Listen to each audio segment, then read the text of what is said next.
দেখুন, আমাকে একটু সময় দিন, আমি দুটো কথা বলি। সেটা হচ্ছে, রাজনীতির ব্যাপারটা খুব সোজা ব্যাপার, এবং এই যে কুৎসা কাদা ছোঁড়াছুড়ি চলছে, খুব কুৎসিত একটা মুখ ফুটে উঠছে। কিন্তু একটা জিনিস আপনাকে আমি বলি, সেটা হচ্ছে যে ঘটনা পশ্চিমবঙ্গের বুকে ঘটেছে, বারবার আমি ওই কথাগুলো ব্যবহার করতে চাই না। আমার কন্যা সমা অভয়ার ওপর যা হয়েছে, এরপর আমার ধারণা পশ্চিমবঙ্গের কোনো মা তার সন্তানের নাম মমতা রাখবে না। এটা আমি ডিসক্লেমার দিতে বলবো, প্লিজ। আমার পিসিআর এর সঙ্গীদের বলবো, প্লিজ এটাতে ডিসক্লেমার চালাতে। আমি আবার বলছি, আপনি বলুন, আপনি কন্টিনিউ করতে পারেন, এটা আপনার নিজস্ব মত, প্লিজ। হ্যাঁ, আমি এভাবে ভাবি না। পশ্চিমবঙ্গের কোনো মা তার কন্যা সন্তানের নাম মমতা রাখবে না, এটা এক। তার কারণ আমি যতটুকু জানি, একটা সময় লোকের বাড়িতে প্রফুল্ল অতুল্য নামটা ছিল না 67 সালের পরে, কেউ রাখতো। এটা বলছেন তো, আপনি এটা বলছেন তো, যারা এটা করেছিলেন, যারা এর বিরুদ্ধে যুক্ত ফ্রন্ট করে প্রথম যুক্ত ফ্রন্ট সরকার তৈরি করেছিলেন, তারা সেই প্রফুল্ল সেনকে তো সঙ্গে নিলেন 77 সালে এই রাজ্যের ক্ষমতা দখলের জন্য। কিন্তু তখন অস্পৃশ্যবোধ হলো না, তখন অস্পৃশ্যবোধ হলো না, তখন খাদ্য আন্দোলনের কথা মনে পড়লো না, তখন মনে পড়লো না কতজন মানুষকে না খাইয়ে প্রফুল্ল সেন কমিটি বেড়েছিল। বুঝতে পারছেন তো, পাবলিক মেমোরি খুব শর্ট। অথচ 1905 সালে যখন বোয়ার যুদ্ধ হলো, এটা আপনি জানেন কিনা জানি না, তখন কিন্তু বাংলায় টোগো নেগি নাম রাখা হয়েছিল জাপানিজ শিভালরির জন্য।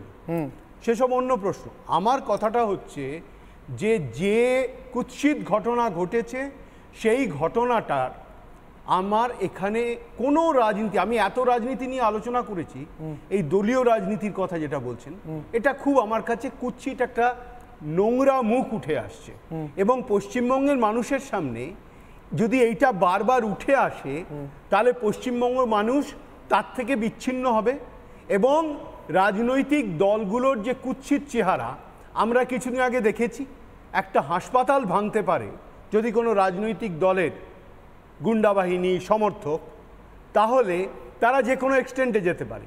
আবার পাল্টা দিকেও সবসময় দেখেছি যে সেটাকে কাউন্টার করার জন্য কেউ না কেউ পতাকা ধরে এগিয়ে আসছে। আমি আপনার এই চ্যানেলে বহুবার প্রথম থেকে বলে আসছি, নির্মলবাবু, পতাকাবিহীন আন্দোলন দুরকম হতে পারে আমার কাছে। এক হচ্ছে কেউ পতাকা ছাড়া যাবে, প্রত্যেকের পতাকা ছাড়া যাবে, আর হচ্ছে প্রত্যেকে নিজের পতাকা নিয়েও যেতে পারে।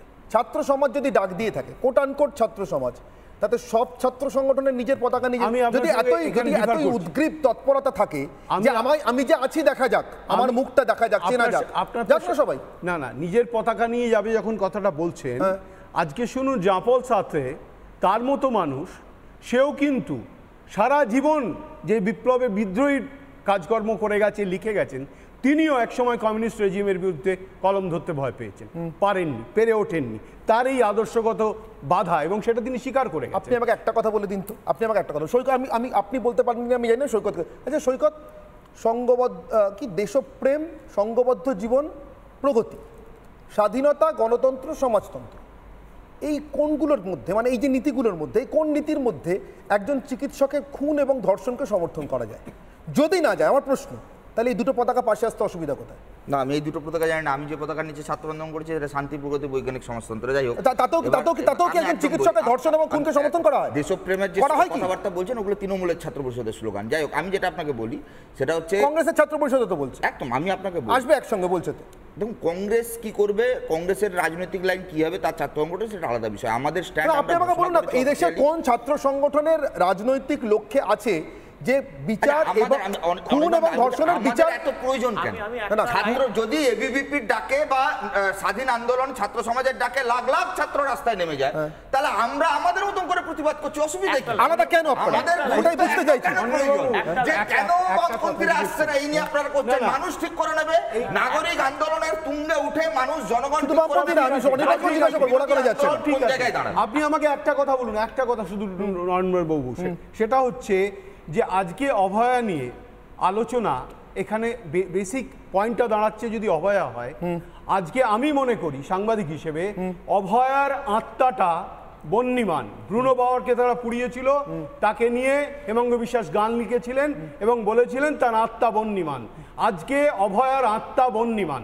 সেই বন্যিমান আত্মা যদি আপনাকে সেই আত্মার প্রতি শ্রদ্ধা জানাতে হয়, সেখানে যে যার নিজের পতাকা নিয়ে যাবে, এই ধরনের সাবজেক্টিভ এক্সক্লুসিভ কথা বলা যায় না, বেশ। তাহলে সে আন্দোলনই মানে হয় না। বেশ, আমি আসবো অঙ্কটা, যেহেতু বাসু এখনো বলেননি, বাসু কাছে জিজ্ঞেস করবো। বাসু, আপনি দীর্ঘদিন ধরে বামপন্থী আন্দোলনের ইতিহাস নিয়ে গবেষণা করেন, আপনার গবেষণার মধ্যে সবটাই আছে, আপনার নিজস্ব মত আছে। আমি আপনাকে জিজ্ঞাসা করছি, এদেশের কোন বামপন্থী দাবি করতে পারেন বিজেপির সঙ্গে বা আরএসএস এর সঙ্গে বা আরএসএস এর সংঘ পরিবারের সঙ্গে যুক্ত কোনো রাজনৈতিক দল বা সংগঠনের সঙ্গে তারা কোনোদিন আজ জন্মাবধি হাঁটেননি?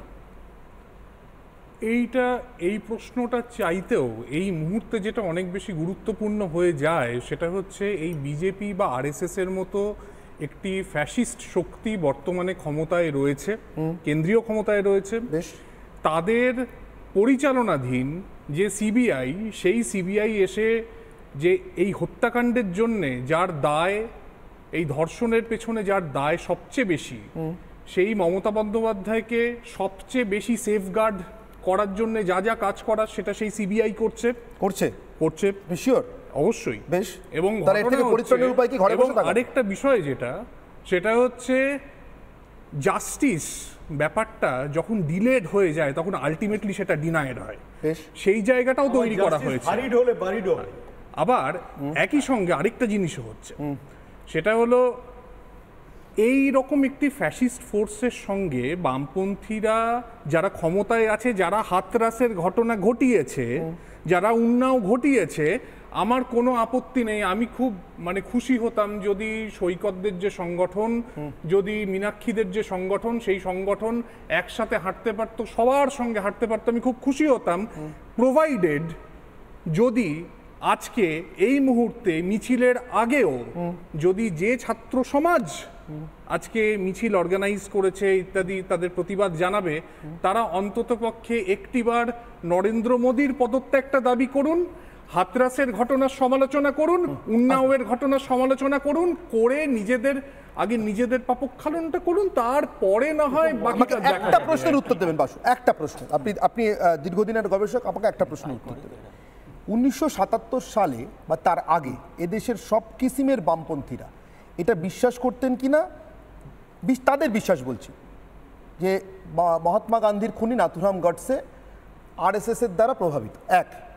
দুই, আরএসএস, আমি তাদের বিশ্বাসের কথা বলছি বারবার, এটা পরবর্তীকালে আদালতে কি প্রমাণ হচ্ছে অন্য কথা, তাদের বিশ্বাস বলছি নাথুরাম গডসের উপরে আরএসএস এর সক্রিয় প্রভাব ছিল এবং সেই প্রভাবের বশে সে খুন করেছে কিনা। দুই, মুজাফফরপুর থেকে ভাগলপুর হরেক কিসিমের দাঙ্গা 1977 সালের আগে, তা আরএসএস এর সংগঠিত দাঙ্গা, বিশ্বাস করতেন কিনা? যদি এগুলো সব বিশ্বাস করেও গান্ধীবাদী জয়প্রকাশ নারায়ণের সঙ্গে হাঁটতে হাঁটতে পাশে আদবানি এবং বাজপেয়ীকে সঙ্গে নেওয়া যায় এবং তার জন্য এই শর্ত সামনে না রাখতে হয়, আগে গান্ধী মৃত্যুর জন্য, গান্ধী হত্যার জন্য ক্ষমা চান, আগে অমুক দাঙ্গার জন্য ক্ষমা চান, তাহলে আপনার সঙ্গে হাঁটবো, তাহলে অভয়ের বিচার চাইবার জন্য এই শর্ত আসছে কেন?